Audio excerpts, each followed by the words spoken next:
All right, and so I'll just tell you when I'm ready, and then you'll start the recording. Yeah, let me make sure everything is all set up for it. Are you hearing anything in the background from me? No, I just hear your voice.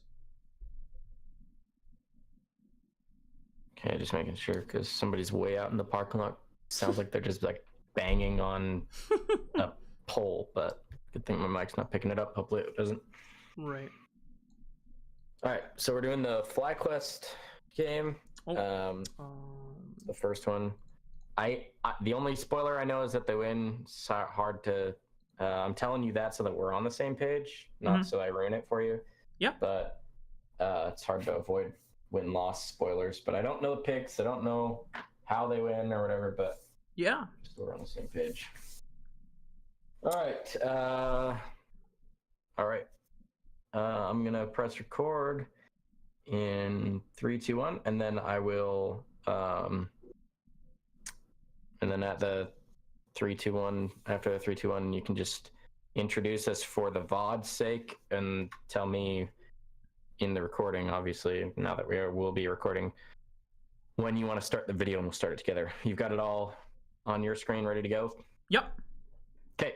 All right. Then I'm clicking start recording in 3, 2, 1. Good evening, ladies and gentlemen. Welcome back to another exciting week 5 to be exact, of the North American Academy League Championship Series here. My name is Mark Raafaa Arambide, and joining me on the cast today is, I just recently discovered I had a long-lost brother from Salt Lake City, Utah that I had no idea we lived in the same area. It is the one, the only, the best-looking stud from the 801. It is my man, Jake Superman Mori. How are you doing today, my friend? I'm doing excellent, Rafa. Thanks for having me along. Oh, dude, I am so excited, and one of the things I'm looking forward to, specifically today here, Superman, is how far can Clutch Gaming Academy continue their win streak going. As of now, they are 4-4, but on a 4-game win streak right now. Yeah, for sure. They had a really rough start to begin with. It was that 0-4 beginning to the split. But as soon as they announced they were bringing in some casting talent, that their win streak began, and they've kind of just been on the up and up thereafter. But yeah, we've got that VOD ready to show everyone here. So what do you say we get started? Absolutely. On 3, 2, 1, go, maybe? Let's do it on the go. 3, 2, 1, go. Here we are jumping into picks and bans. The Morgana ban already being taken away from the side of FlyQuest, and Clutch Gamer are going to respond with the Nocturne. Now, I believe something special about this game is that Meteos is playing in this game after being traded from 100 Thieves to FlyQuest in exchange for Onda. With a veteran jungler in the Academy team here, Superman, do you think how much is that going to change the dynamic for FlyQuest, and how do Clutch Gaming need to respond? Well, it is awesome to see new blood, new talent moving up, and always curious to break down the reasons why you'd see someone so veteran, as you mentioned, Rafa, as Meteos moving down to the Academy scene. There's a lot of questions about some of the roster changes for the side of C9 around similar changes where you bring veteran talent down to Academy.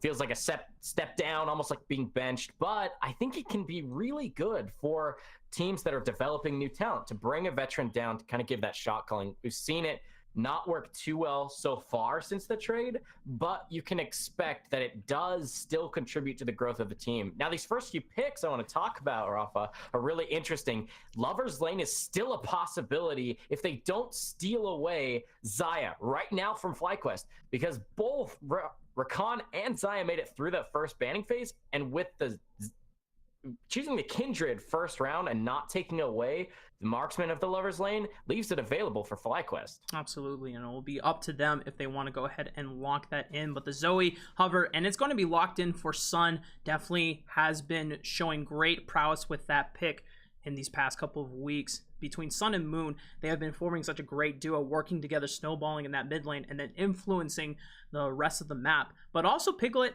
and Vulcan have been doing such a damn good job holding their own as well. So even now the Xayah pick has been locked in, I'm going to have some hope for our boys in red that they have something special for this Lover's Lane.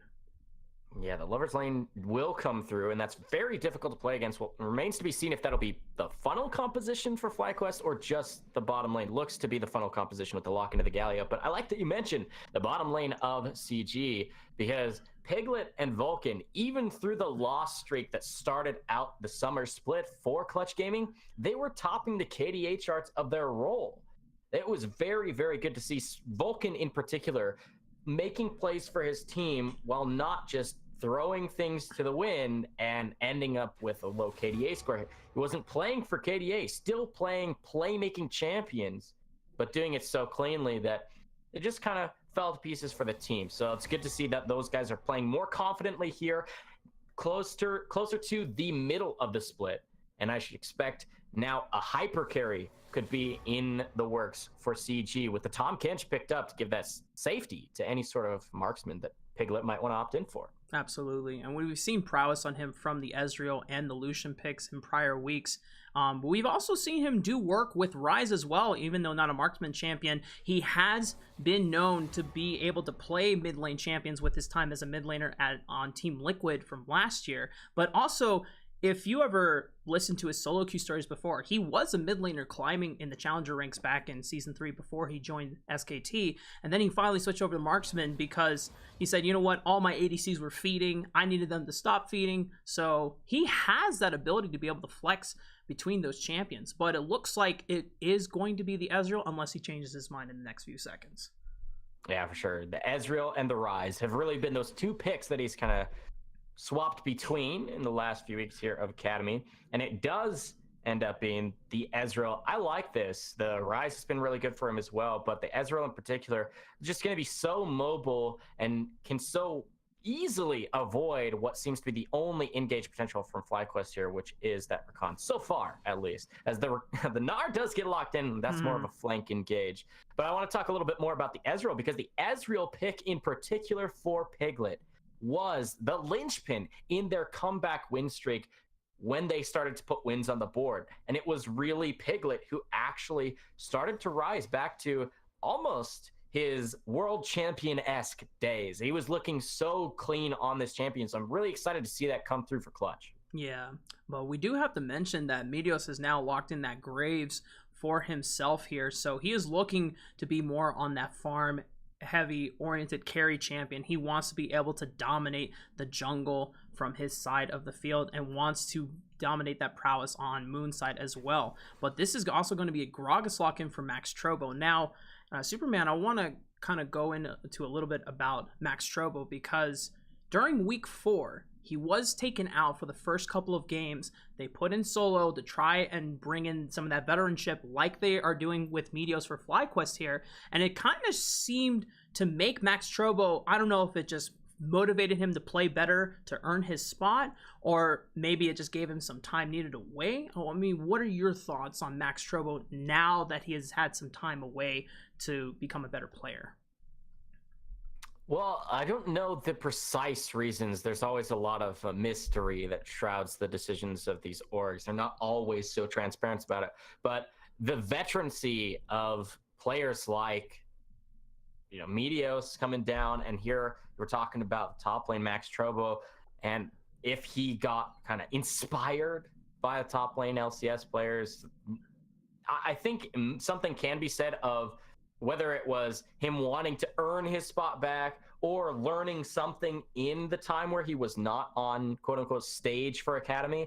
It definitely made a difference. Because here, now that he has come back, he's been carrying games from the top lane even. It's been great to see him when at least he's not getting completely camped by the enemies. Then he's actually been huge for Clutch. So I'm excited to see what he can do.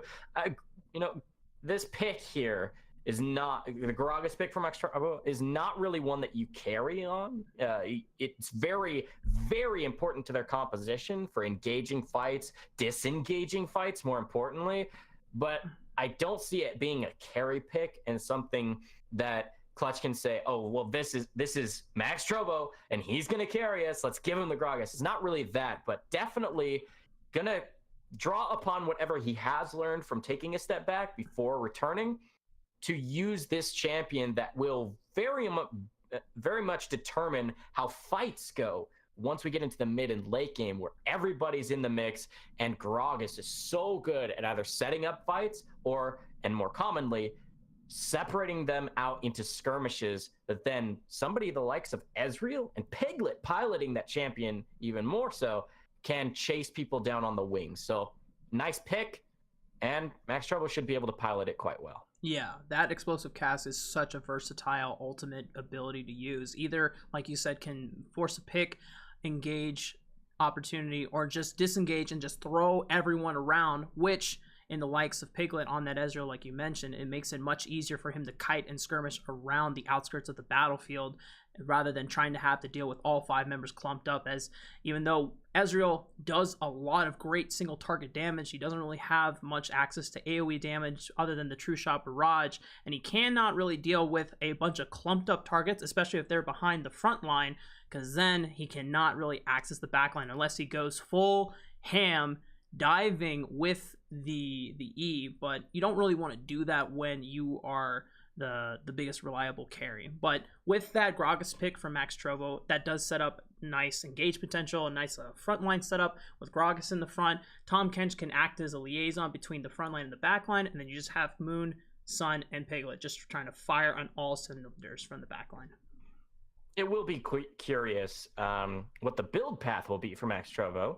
Gragas can be a very tanky champion, but there were a lot of buffs to his AP ratios as he was seeing a little bit, then saw a little bit more play as a jungle champion and would build those runic echoes. But on the top lane, it'll be curious, like I said, to see what he opts in to build against this squad here on the side of FlyQuest, who are very damage heavy.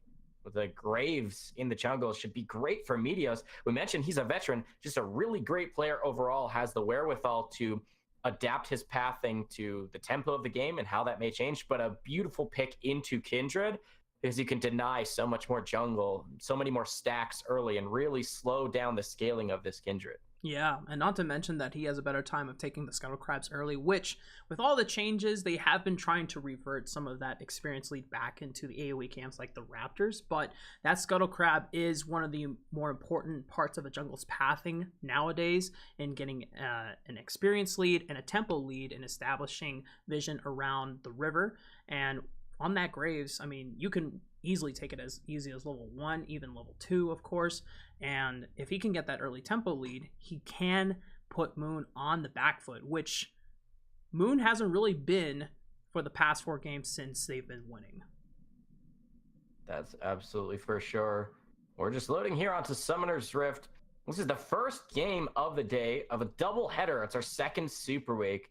The last Super Week was not good news for the side of Clutch Gaming, but they're hoping to have redemption here the second time around. And honestly, I think they have a pretty good shot at it. They've been pretty much on fire as of late, and with some seriously high priority picks coming through in the draft for them, I'm looking at Piglet on Ezreal, and as you said, Sun being able to have just Zoe in mid lane, not having to deal with a funnel composition, just seems like playing around mid lane with the Kindred and having Zoe gives so much more breathing room to have, I don't know, pressure in the river to, again, as you mentioned, Raafaa, to fight over those scuttles, even though Graves would normally have that 1v1 just fine. But the Zoe in mid lane, I mean, you're fighting around those scuttles in river, some of those Sleepy Trouble bubbles could find a really good target.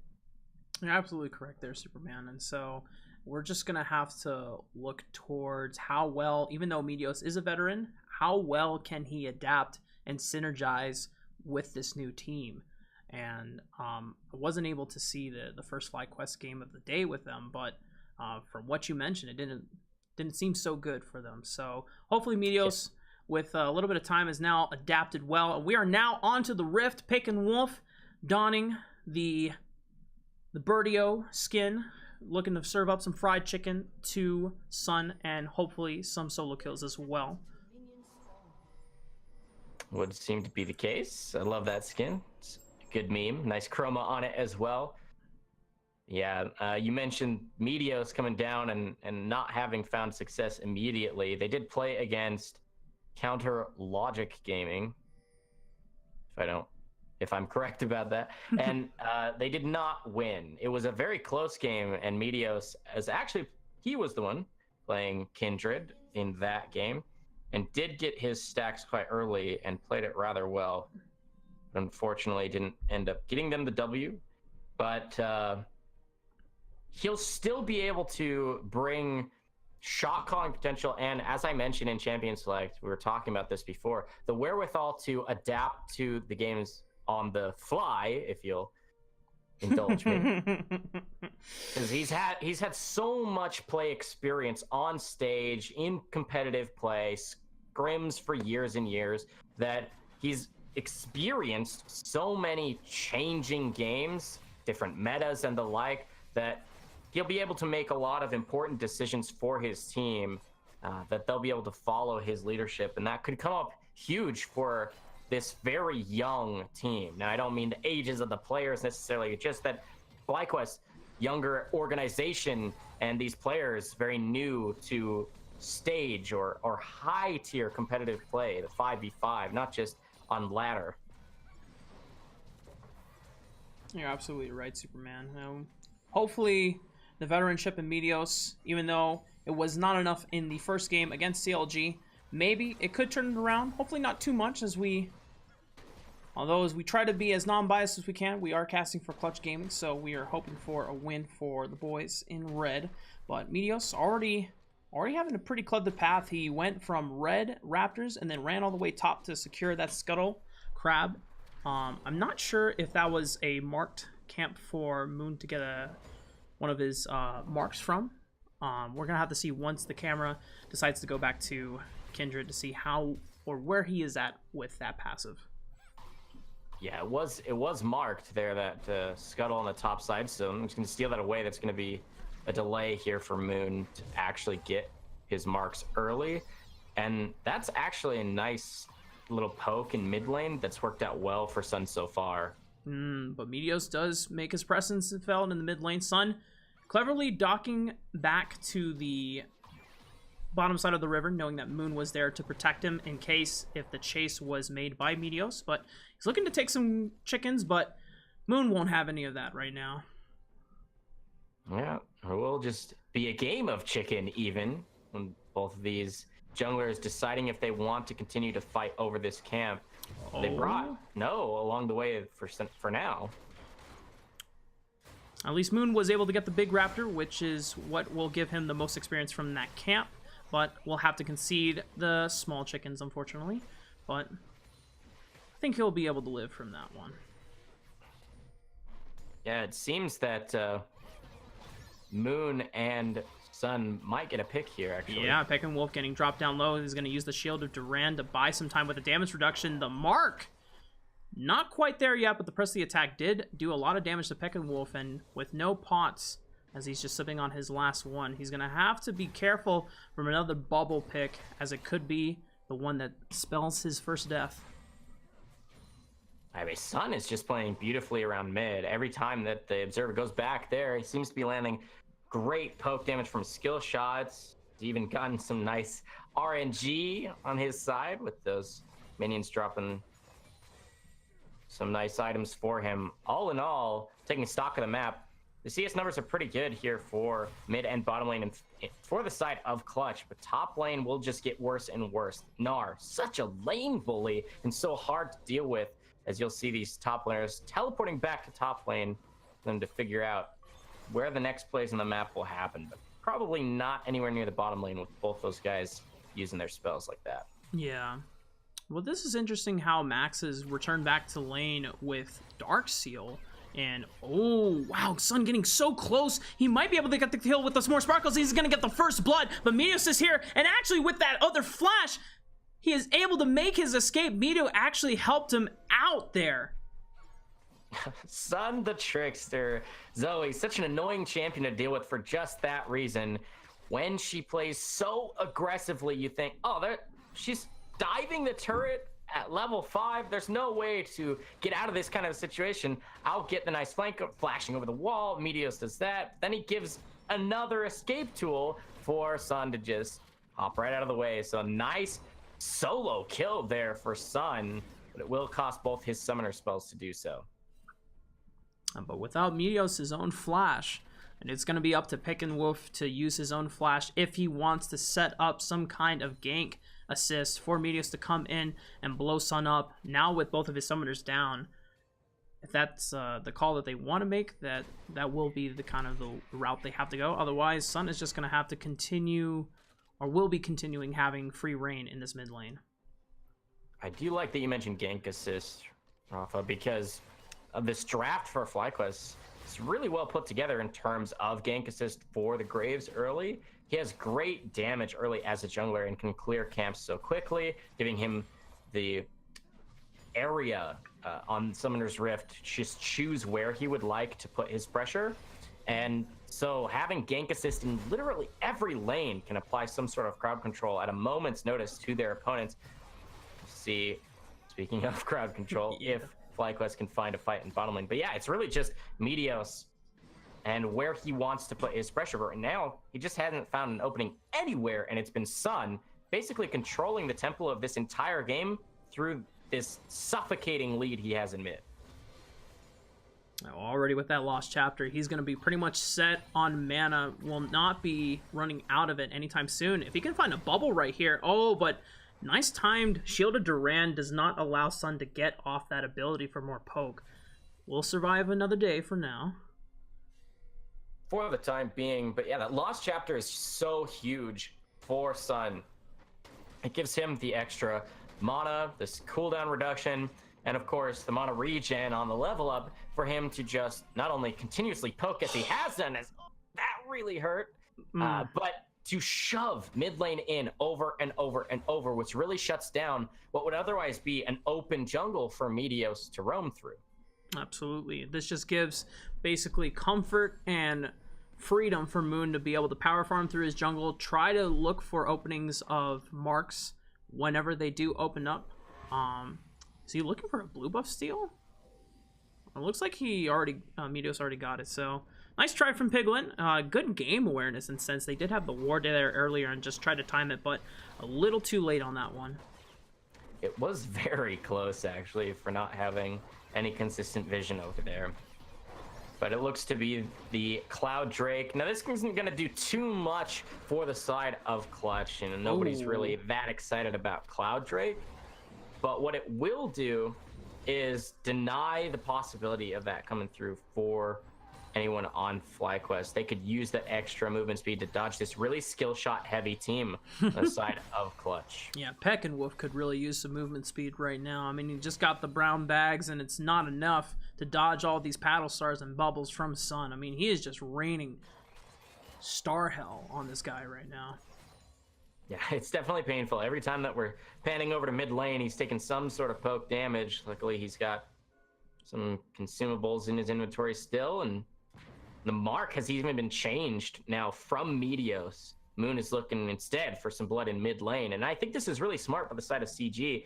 Butch knows that they can't really gank side lanes now post level 6, because her hero's entrance will just show up huge for the side of FlyQuest. Even though this Galio has been getting punished so hard in the mid lane, he could show up huge elsewhere to turn things around, but this could actually be really bad at top lane. Smoke screen comes down. Max Strobo has no mana. I mean, he's just going to walk around helplessly as Meteos just picks up an easy kill with the collateral damage to top things off. Yeah, all set up well by No. He was really bullying out Max Strobo, the Gnar. As I said, just such a lane bully that can get people low, push them underneath their turret, and then, of course, as was well executed there, call the jungler up, just dive them under turret, which is super easy to do when they're that low and out of their resources as well. So Max Strobo gonna have to decide probably to teleport up to top lane or miss out on a lot more golden experience. Gonna hold that summoner spell, I suppose. They'll definitely need it if they want to answer a multi-man gank anywhere else. It's a pretty confident trade from Peck and Wolf. I admire the confidence right there, just knowing that he's already going to go ahead and back. So trying to get a little bit of trade damage onto Sun, knowing that he'll be at full health once he comes back to lane. But this does open up an opportunity for Moon to take the Rift Herald. Yeah, and then it should, at least the hope for them would be that it should net them a turret Media's going to deny this camp, which is marked. Moon has only been able to find 2 marks so far. He needs that 4 to hit that threshold where he'll get additional range on his auto attack. And that's really important against this composition that FlyQuest has put together, because that extra range will come in super handy when dealing with the, the Galio pick, and of course Meganar for team fights. And then of course, trying not to get caught out of position like Piglet almost did there. Wow. I mean, this is what we've come to expect from Piglet since the past 3 weeks. Actually, we're going to have to take a quick backseat to that Meteos. Once again, throwing Max Trobos a little bit of love, more love than he was actually going for. But nicely timed W reduction from Max Trobo there. Just timing that ability right on the collateral damage. But he will have to give up that first turret, unfortunately. Yeah, a lot of pressure has been moved to the top side. Those Meteos returning for now the 3rd time this game. 2 of those 3 being successful. This time it's just the turret, but not just any turret. You said it, first brick, and that's a lot of gold, and it was all donated right over to No. So this split push will be even stronger for the side of FlyQuest. To answer the turret, it will be that bottom lane going over to CG, but it's not quite the same amount of gold, and they don't really have anything else to follow it up. What would be interesting to see where Piglet and Vulcan get assigned in terms of lanes assignments now that they're recalling. I expect them to head top lane. Man, Noah Meteos still being bullies to Max Trobo, not leaving our boy alone as he has to body slam away back to the pushing lane. But they do have some of the vision in the deep part of the topside jungle right behind that bush of the red buff. But Sun is going to pair up with Moon and Vulcan. They're going to pop the Rift Herald right here, looking to take that first turret brick. And along with Piglet, this is a strong 4-man unit. I don't think anyone on FlyQuest Academy can really contest this unless they want to pair something with like Quan into Hero's entrance from Peck and Wolf engage. But they're just going to succeed that first turret. Yeah, no way to actually pick a fight there. Nobody's really there to help out Meteos and Quan, who are trying to just hold off for the time being. Quan wasn't able to land his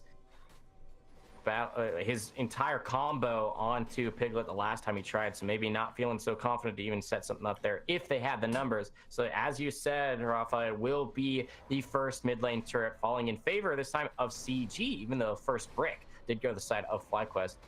It'll make it even more interesting to see what the lane assignments will be. You can see that the duo is still in the bottom lane for CG after showing up to assist that mid. Dragon will be up soon, and that normally is the reason why you would keep your duo lane down here instead of otherwise sending them to the top lane to get the now final outer turret for the side of CG. Right. Well, we do have Mountain Drake, like you pointed out. It's going to spawn in about 25 seconds. Both No and Max Trobo do have their teleports coming in, but if No has all this pressure onto Max Trobo, and if Max Trobo, he sees the teleport coming in, does he even allow Max Trobo to complete the teleport and just continue putting pressure? Actually, we're going to hold that question real quick. Moon is going to go in for more damage on the Meteos. Is going to force him to flash, but the Hero's entrance is going to come in, provide a little bit of damage reduction, but Pick and Wolf might have extended too far out. He actually has reinforcements coming in from No and Airy. Battlestar will not find the drowsy Zaya, but No wants to build up the Meganar. He wants to go in and slam people against the wall, but they have all retreated into the safety of their jungle. They're looking for more poke from Sun. Maybe we can set something up. Another re-engagement possibility is still in the hands. Vulcan no longer having that abyssal voyage, but Sun continues to rain down paddle stars and bubbles from the side of the wall. But it looks like everyone is just going to call it a day and recall and go back home. Yeah, flash from Meteos traded for flash from Piglet. Nobody's really going to be able to do this Drake just yet. And actually, with all those recalls coming through from Clutch, it might be the Dragon started up now by FlyQuest. Piglet did teleport down, so possibility they could show up to poke him out. And I think smartly, FlyQuest decides to back off from this. It'll be quite risky because the map is extremely dark around this Drake. Just really the river is the only thing lit up like a Christmas tree for both these teams. Oh, but Meteos is now snuck over the wall. He was just checking to see if there is any vision within the pit itself. And he's making sure that none of his other teammates come around the river to make sure or let something up. Oh no, but Meteos is going to get spotted out. Here's Piglet and Vulcan. Meteos does have the smite if he can just burn it down. Quan is now going to commit, try to get an engage off, and Meteos will secure the dragon, but Sun and Moon are here, but that's a great shield of Duran is going to lock them all up. The Lamb's Respite is going to try to buy some time, but Moon stepped out of it before he could get the heal off. Him and Sun will now fall down. Piglet and Vulcan, it's a 2-on-5. No is going to gnar Vulcan back into the waiting hands of his team, and unfortunately for Piglet, he is not able to pick up anyone in Redemption. Yeah, I mean, this ward that Quan just cleared out showed that the dragon was aggroed, but not who was doing it. So out of pure curiosity, Piglet and Vulcan walk up the river. They check the pit, and they think, well, Graves just doing this alone? Let's punish him! But they don't realize that no one else is there to help them as FlyQuest collapses as a full 5-man squad upon them. Max Trobo already top lane. He didn't have teleport to join in, so it was really just an ill-advised pick there in the river, and it ends up being completely disastrous. Clutch Gaming give up not just the Drake, but a few lives along with it. Yeah. The early game lead that Clutch Gaming were attempting to establish purely through the CS domination from Sun and Piglet in the mid lane and the bot lane respectively has now been thrown away to the side of FlyQuest Academy. It's only a 1k gold lead at this point, but with 3 kills and looking to make more advancements with that Mountain Drake, they are able to take turrets down much easier. And if they turn their eyes to the Baron at some point in the game, they'll be able to take that with much more ease as well. Absolutely, and at this point in the game, with 2.5 minutes before the Baron spawns, it all comes down to vision and rotating through the enemy jungle. You can see that's what CG is doing as a 4-man squad. They might be able to get a pick here. Now, Meteos and No, both respectively dashing away to the safety of their turret. They're not going to give any inch to Clutch Gaming to look for a successful pick, but with the rotation over to the top side of the map, they have the edge in pushing over to the turret here, but Sun has actually went back to mid lane, and Vulcan is too slow on the rotation, so they're not going to be able to push fully into this wave, but No might stay here to defend the turret while Meteos looks to back. I'm not sure what the call is from FlyQuest, if they want to come and defend this turret, or if they're just going to go back to somewhat standard lane assignments. Well, FlyQuest has been holding on quite well for the time being. They've at least secured some very excellent defensive vision near the top side here around their last remaining turret. But this is looking pretty bad for Peckinwolf. Oh, but Peckinwolf, he's got the escape route from FlyQuan, but Quan might have now been sacrificed to the wolves, and he doesn't even get a chance to escape. He's been gobbled up by the catfish, and he's going to serve himself a kill for the side of Clutch Gaming Academy. And now they have the advantage to push down this top turret. That was an excellent Abyssal Voyage that was just channeled for a half second there. Ends up getting canceled, which ends up meaning Vulcan is in the right spot at the right time anyway to cut off the escape route that Galley was going for. So it ends up being, as you said, another kill over to Clutch Gaming. And really, that 1,000 gold lead is just from these turrets they've been able to pick up, because look at the CS numbers starting to even out a lot better everywhere, but I should say, Piglet over Airy. This Ezreal pick that we've been watching very closely throughout the split is working out really well for Piglet. I said it before and I'll say it again, he really has just chosen one of the two. Whatever fits best for their composition, it's going to be the Ezreal or it's going to be the Rise. Either one, he farms up a storm and shows up huge in terms of damage for his team. It's working out well for them this time. Even though that one assist is all that shows on the scoreboard, poke damage has mattered a lot. And those CS numbers have been making sure the items show up in his inventory. I mean, we just crested 20 minutes, Raafaa, and he's got 2 completed items in his inventory. 2 damage items, I should say, not counting those boots. Absolutely. With the Ion and CDR boots, he's pretty much sitting at almost 35% CDR. If he gets blue buff, he'll be sitting at the 45%, and if he's even running Transcendence in his runes, then he's already sitting at that 45% CDR mark. So he's pretty much set. He is on full mid-game team fighting mode. Mystic shots are going to come up every like 0.1 second. They're just so up the uptime on those Qs are so damn high, and it's just absolutely insane.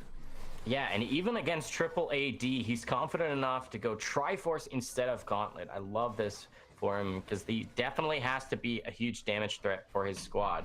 There's an argument to be made that Kindred and Zoe could do plenty of damage, that really just the kite ability and survivability of Gauntlet might have been the better option, but Triforce just gives him so much more personal mobility to kite them away. And kite towards, really. But you can see, speaking of kiting towards, the bully here, No, is just making his namesake known when it comes to the farming possibility of Max Trobo. Yeah, but this is an interesting opportunity. They're going to see Meteos on the bot side of the map. Do they look to make a punish and go for the Baron, or can they push on in the mid side of the map? I mean, Piglet is on the top side of the map. I feel like this is a slight error on Clutch Gaming's part. They see Meteos here. I mean, shouldn't they do something with this at this point? Unfortunately, Vulcan had just returned to base. He's the only tank for his squad on that side of the map. Otherwise, no one could really tank up that Baron if they did decide to just pull the trigger. And it'd be really scary to do so, because at a moment's notice, that could have been the Meganar showing up. And of course, could have had Peckenwolf show up on top of him as well. So really risky Baron at the 20-minute mark there. They had decided to go for it. But now they're in position to get the third Elemental Drake of the game. Yeah, they just chunked out Quan and forced him to flash away. It would have to be up to Meteos to see if he could go for a steal. He is 2 levels up, but he does not time the smite correctly, and Moon is going to be able to take the Infernal Drake for his team.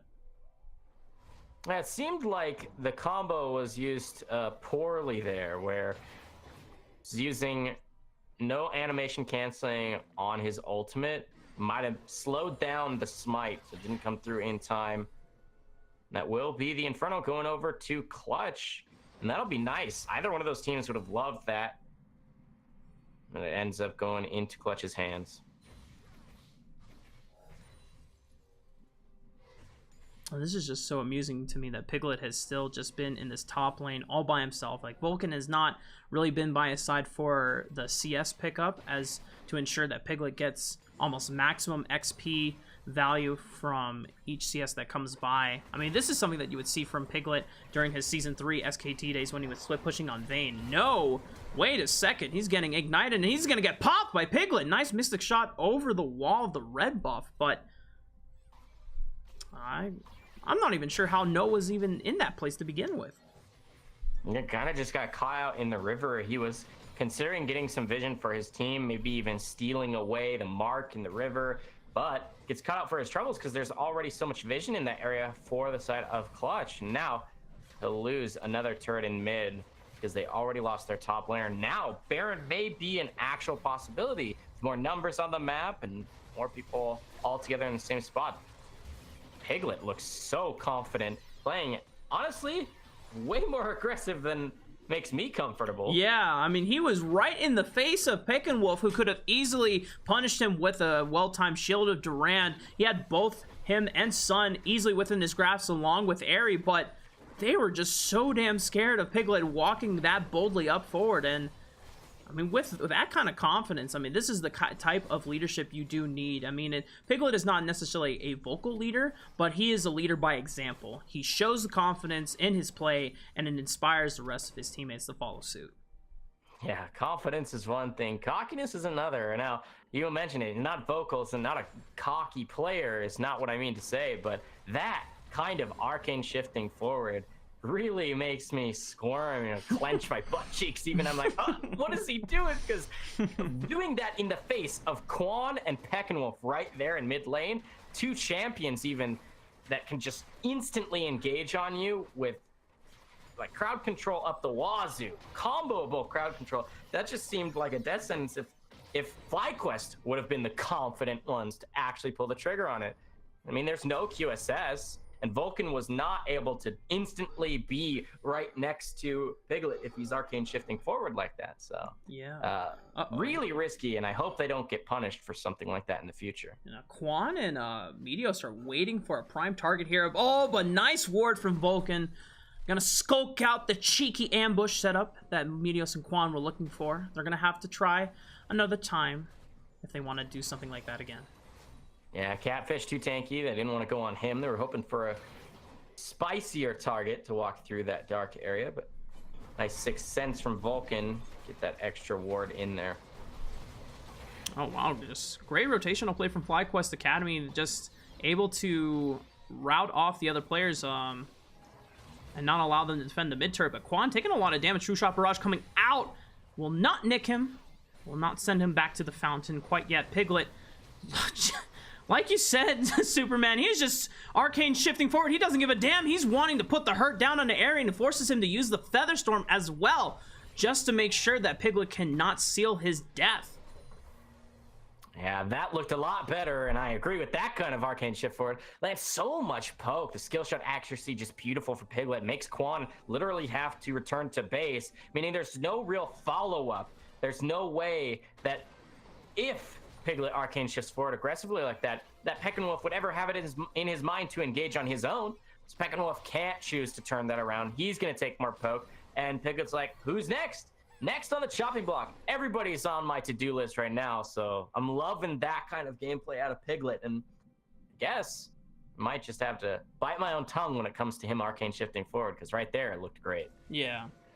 We're just going to have to put our faith and trust in him as Clutch Gaming Academy. The rest of the team is sure probably doing so whenever Piglet decides to go in like that. And he's building up this huge wave on the top side of the map. Aerie with no Featherstorm for another minute.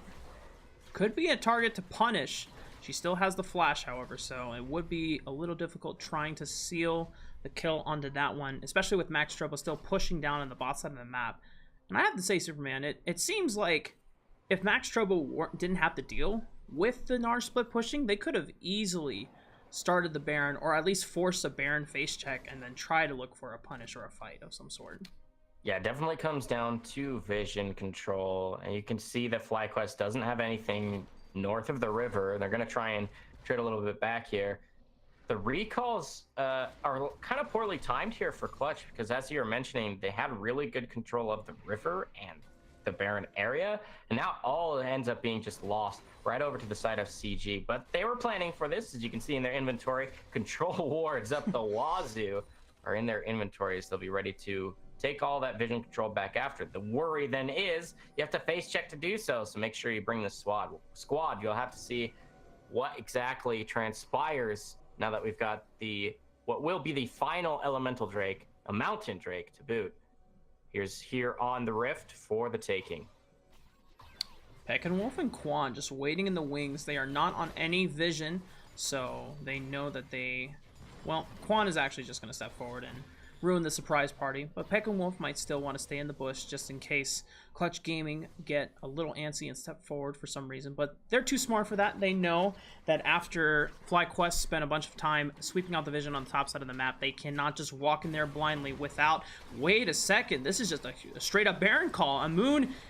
I don't even know if he knows. Oh, here comes the fight. The bubble's going to go on to Peckinwolf, but he's just buying time. He's playing goalkeeper. He's saying, look at me. Don't look at the Baron. Look at me. Try and focus me down instead. Sun looking for more poke, and they've now successfully forced FlyQuest Academy off the Baron. Oh, man, look at the damage coming out from Piglet. It's just Mystic Shot pokes. Oh, that's a great bubble that's going to land on the Peckinwolf. It won't be his death quite yet, but the pressure and the... Oh, wait a minute. Quan is going in for a death engage, but he has the stopwatch to try and buy some time, and that's a great Gnar combo into Hero's Entrance. This could be a turnaround for FlyQuest Academy. Piglet is trying to do his best to clean up, but he has been shut down by Meteos. Aerie is in a 1v3 situation along with No. They're going to try to kite it out, and they're doing a beautiful job of it. Max Trobo could not find the engage, going to get rooted by the Blade Caller as well. No, throwing out the boomerang, kiting a little bit more. Really, the only damage dealer at this point is Moon left, and he's just trying to make his way back to the safety of their turret along with Vulcan and Max. They don't want to really fight this one out anymore unless No and Aerie for some reason were to step up too far forward.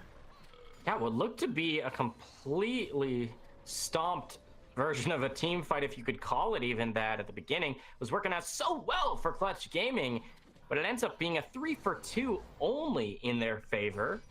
Definitely not getting what they were hoping out of it, because that was, as you called it on the play, that was a beautiful engagement by No. He just flashes in to follow up on Quan, and using all of those summoner spells. I mean, look, almost in perfect sync, FlyQuest flashes were all used to make that turnaround play, and it worked out pretty well for them on the front end, but Piglet stayed alive for just long enough to make sure Meteos died along with him. And then it was really just no damage threat really there for FlyQuest to chase down any more of Clutch Gaming. True Shot Barrage being used does not steal the Mountain Dragon, but does chunk out Ari and Quan for good measure, and they're trying to look for another pick or maybe an engagement onto Peckinwolf. They're just forcing back the members of FlyQuest Academy. Piglet just so strong with this Ezreal, just forcing them back with these hard-hitting Mystic shots, and they've actually forced them to recall off to the side of the jungle. They're going to get the heavy advantage to push in for the inhibitor turret, potentially an inhibitor if they're strong enough. Yeah, I mean, he's got 150 more CS than the other marksmen on his team, so but Peckinwolf's position is beautiful. Oh, they don't know. That's a great Shield of Duran setup. They're going to be able to buy time for the rest of FlyQuest Academy to get in there. That's a great catalyst to buy time for no. He cannot get in there to Gnar people, and Clutch Gaming Academy are going to be able to kite this one out beautifully. Quan and No are trying to push forward, but now he's just a mini Gnar farm. He has no crowd control to offer the rest of the team, and just like that, Clutch Gaming Academy are going to be able to make it out safely. Wow, what a beautiful disengage from Clutch, especially Max Trobo. We talked about how this Gragas pick, not something to carry on, but definitely a pick to watch, especially the ultimate, which was so huge. Even, dare I say, Clutch in that fight to knock No away. Say no, you do not get to bring Mega Gnar into this fight because they were all clubbed together. It's a great fight for FlyQuest, but well played to escape there on the side of Clutch. Yeah, just Max Strobo just making up for all of the pressure that was put onto him in the top lane. But now FlyQuest, they want to do Baron, but it's warded. So Clutch Gaming Academy completely known, and they're going to put a control ward down. They're not stopping from this, and they have to force some kind of engage. Oh, that's a great cast trying to disengage, but Peckinwolf is trying to give his life to force them away. Baron is going to go over to FlyQuest Academy, but Peckinwolf will fall down for his efforts. And now Clutch Gaming Academy, they do have the Abyssal Voyage if they want to chase down any more members, but they're having a little trouble finding those members. Max Trobo has singled out area on the top side of the map, while the rest of FlyQuest Academy has made it out alive. Unfortunately, Ari will be the sacrificial lamb and will donate a kill over to Piglet. That'll be his third kill of the game. But FlyQuest Academy do have a couple members now with Baron. Yeah, Ari's just gonna fall, as you say, the sacrificial lamb, and team without Baron is the one pushing here. Not gonna be able to net themselves the turret for sure. But in terms of the gold lead, even getting the Baron there, it's still a 2,000 gold lead in favor of Clutch. They've been in control for the majority of this mid to late game, as we're almost 34 minutes in. This is one of those longer matches we're seeing in Season 8. And I gotta say, things are looking so close. Even though the gold lead is about 2,000, 2,000 is pennies at this point in League of Legends. And honestly, it seems to just be League of Barons. Both the teams just really wanted it.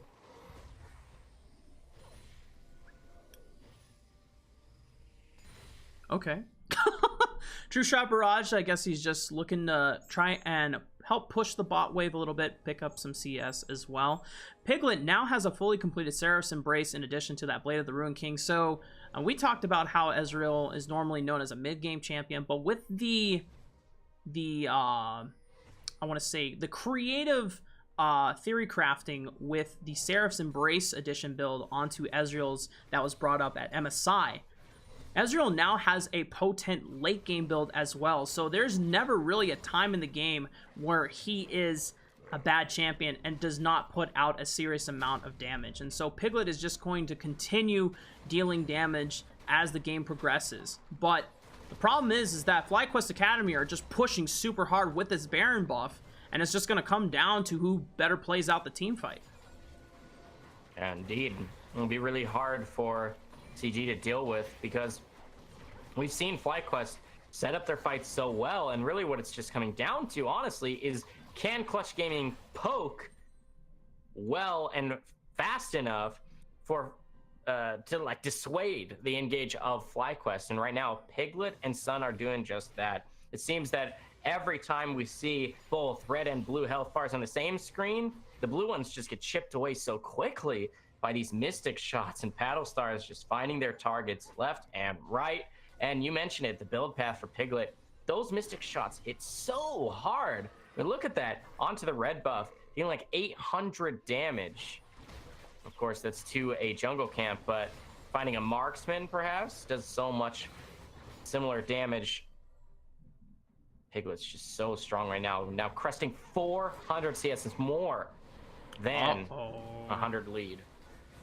I'm not sure if Meteos is going to get caught out here. Does have the collateral damage, and the Blast Cone for disengage option is going to throw out the True Shot Barrage. Man, that's still a ton of damage despite him having a Guardian's Angel and Black Cleaver on the side of his build, but still has to respect that Piglet damage. Will not die yet, but he knows now for the future that he needs to be more careful about where he walks. Yeah, and especially because Piglet has those double buffs. Ezreal, one of the best champions to have that on. Not only does he get the mana regeneration for throwing out more and more spells, but every time he lands one of those Mystic shots, it's going to slow you while he gets sped up because of the Phage passive on his Triforce. So slows you, chases you down, speeds himself up, does true damage while he's at it. It's so scary to try and run away. Just looking this at... is actually an Elder Drake. Oh, well, at this point, Clutch Gaming might want to contest this. Actually, they're already burning it down. They're going to be able to secure it before they have a chance to even contest. And now with Elder Dragon on the side of FlyQuest Academy, this does put a little bit of hesitancy in Clutch Gaming Academy and how they want to approach. They have to go back to the poking strategy that you mentioned, Superman. They need to poke them and whittle them down far enough that once it comes to a team fight engage, they'll be able to quickly clean them up. Because if they engage onto a full Elder Dragon team, that burn is going to be hurting so damn much. And with all the crowd control that FlyQuest Academy do have up in their kits, that's something you don't want to be costing the game potentially with if you start a team fight off poorly. Yeah, absolutely. Now, one thing I want to make note of for the viewers is Piglet's full build has been completed for a while now, so he's not going to be getting any stronger, save maybe picking up an elixir in the base. But that means from now on, FlyQuest will only ever be catching up to this Piglet. And honestly, the one thing to be careful of when dealing with an Ezreal who's this fed ahead of the game curve is he could actually 100-0 someone like Aerie or Quan from Fog of War. Arcane shifting forward, using that Blade of the Ruined King active, making sure that he channels the front end of his True Shot Barrage to hit that first target. It gets no damage reduction for that first target it goes through, and it can be in the thousands of damage at this point with his split build, and it's magic damage when the rest of his kit is basically physical. So his auto attacks and his spells are split between physical and magic, so very difficult to itemize against. And you can see there's really not many resists anyway, let alone health items on the side of FlyQuest Academies. Ezreal, he is called a marksman, AD carry, normally used to seeing those do damage over time in the form of DPS, but Ezreal, surprising amounts of burst, most people aren't prepared to deal with. Yeah. And at this point, Piglet is going to be able to do it all. He's going to be able to whittle down the more bruisery champions in Nose Gnar and Meteos' Graves and Peck and Wolf's Galio. And he's just going to be absolutely one-shotting Aerie Xayah just like an assassin. And so, I mean, both teams are playing with caution because there's things they have to respect. They have to respect Sun and Piglet's poke. But then Clutch Gaming Academy have to make sure that they don't go a little too far forward and get caught up in all the CC that FlyQuest Academy have. So this is really admirable just to see both teams not just going in head first. They're playing with confidence when they can, but they're also playing with restraint when they know that there's a better decision to be made. Yeah, and it's super unfortunate for the side of FlyQuest. Oh, that's a pick there. Moon is going to get hit. A Wombo comboed into the bounce out. The Lamb's Respite will not save him, but what a great save by Vulcan. And it's going to keep him alive as he flashes away. No, wants to make the hero play and get him back, but he cannot get far enough into the backline, and he has to flash away. And now this is Clutch Gaming's Academy fight to win. There's nothing holding them back. No, can try to get in, but he's only going to be able to throw back Vulcan back, and he's just going to stopwatch it. And this spells the end of FlyQuest Academy. Piglet is just gonna roll through them all. Triple kill coming in for this former Season 3 World Champion. Quadra kill coming in for Piglet. A beautifully disengaged fight, turns it back around for Clutch Gaming, and that beautiful quadra for Piglet to boot. You know, it was just so pure unfortunate. I was just about to make the point that FlyQuest, their Elder Drake, had just run out, and that's when they chose to flash engage. It was just poorly constructed fight there for FlyQuest, and they basically hand the win right over to Clutch Gaming.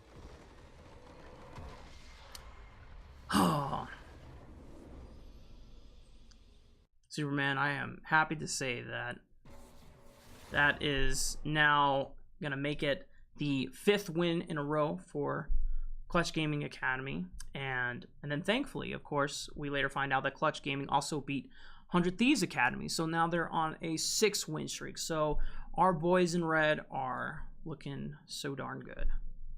They sure are. And honestly, that was a pretty clean win there. They did have some hairy moments back and forth, but it was their ability to disengage fights, which really comes down to shot calling too, which is super important with some these teams that are up and coming out of academy. And even if they do have veteran players like we talked about, that being able to incubate your new talent and work on shot calling and communication at the competitive level, super awesome to see that all coming together and becoming more and more of a cohesive team here on the side of Clutch Gaming. And I mean, sky's the limit at this point. They look to be heading towards top end of that bracket.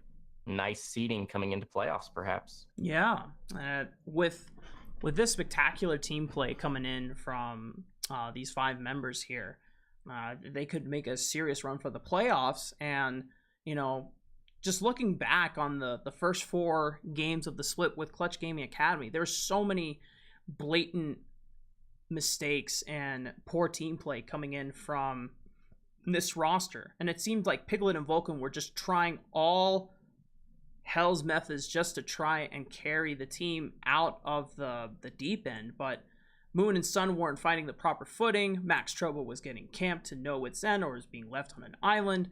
But now, after a few weeks of just synergizing well together, gelling well as a team, they now have this solid win streak going in. And, you know, I'm going to be so emotional if I see them in the finals, you know, Superman?